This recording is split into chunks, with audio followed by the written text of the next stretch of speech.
Kako što brže naučiti tehnike pregovaranja. Dakle, pričat ću koje su sve greške radili moji polaznici, koje sam greške sam radio kako bi ih ti ne bio radio ili radio.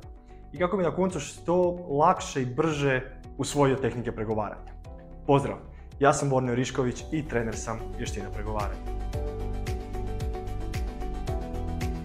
Nakon što svojim polaznicima pokažem par tehnika iz pregovaranja i krenemo sa demonstracijom, njihova najčešća izjava je: ali ako tebi koristiti te tehnike, ti se time baviš.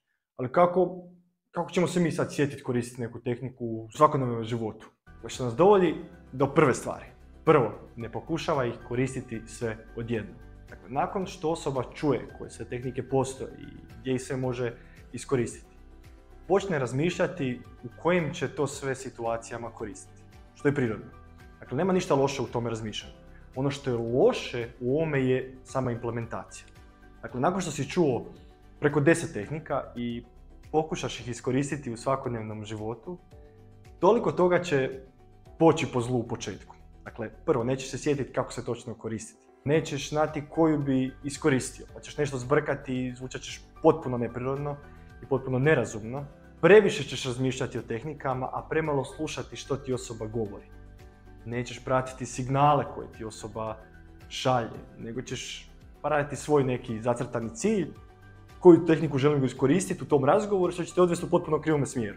Dakle, najgore što možeš napraviti u početku je reći si: vidjet ću kakva bude situacija pa ću znati koju tehniku koristiti. U početku. Dakle, nećeš znati, radije si uzmi jednu tehniku. Ali samo jednu i vježbaj ju tjedan dana. Daj si tjedan dana i probaj je minimalno 5 puta dnevno. Dakle, minimalno 5 puta u danu koristiti. Čak si možeš zadavati izazove i reći: ajde vidim, hoću do podneva stići napraviti bar 5 puta ovu tehniku. Na ovaj način ne preokupiraš svoj um sa silnim tehnikama, nego mu daješ jedan jednostavan zadatak. Nakon tjedan dana korištenja samo jedne tehnike, primijeti kako će ti prirodnije dolaziti. Bez da moraš puno razmišljati o njoj, o primjenjivanju same tehnike. Dakle, nakon tjedan dana, onda probaj pridružiti drugu tehniku.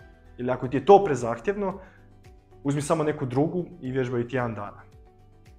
Nakon samo mjesec dana, tvoj način komuniciranja, to jest pregovaranja, će se poboljšati za 20-30% u odnosu na prije. Koristiš li ovaj princip? Nakon mjesec dana ti nećeš toliko razmišljati o samoj tehnici, nego će ti dolaziti prirodno. A tvoj fokus će moći biti na osobi i ono što ti sama osoba govori. Drugo, počni sa bitkama koje si spreman izgubiti. Kada sam započeo s pregovaranjem, u početku sam držao individualne konzultacije klijentima koji su htjeli dobiti povišicu. I nakon konzultacija, kada bi se malo, ajmo reći tako, nabrijali za taj razgovor za povišicu, njihova prva izjava bi bila najčešće: jedva čekam da napravim taj razgovor, kao sad ću odmah. I moj odgovor bi u tom slučaju bio: pokušaš li sada, odmah nakon ovih konzultacija, voditi razgovor sa šefom, nećeš dobiti povišicu sigurno. Zašto? Jer takav način komunikacije ti nije prirodan. Tek si ga naučio i treba ti utakmica u nogama, da to zvuči što prirodnije. Stoga bi im uvijek predložio da prvo vježbaju sa svojim bližnjima. Jer tvoji bližnji te najbolje znaju i prepoznat će sve one stvari u kojima ne izgledaš prirodno. Zato kažem, počni sa bitkama koje si spreman izgubiti. Dakle, počni sa situacijama koji za tebe imaju manji ulog. Neka to bude osoba u trgovini, neka bude kolege s posla, susjedi. Bilo koja situacija u kojoj se neće ništa značajno dogoditi ako ti tehnika pođe krivo. Dakle, ne idi odmah u te jako bitne razgovore, jer su već dovoljno sami po sebi kognitivno iscrpljujući. I sada ako si ti uz to još dodaš zadatak da moraš koristiti ovu tehniku ili ovu ili na ovaj način, izgubit ćeš se. Jednostavno ćeš se pogubiti u tom razgovoru. Dakle, počni od manjih uloga prema većim. Treće, pripremi se na nelagodu. Recimo da si prijašnja 2 pravila odlučila primijeniti i sada dolazimo do situacije kada određenu tehniku treba i izreći, to jest iskoristiti. U prvih nekoliko puta imat ćeš iznimno veliku nelagodu. Dakle, u tvojoj glavi će se javljati misli poput: što ako me skuži, što ako se naljuti, zvučim preglupo kada ovo radim, zvučim neprirodno itd. Tvoj um će vrištati i gdje će te vratiti na stare obrasce.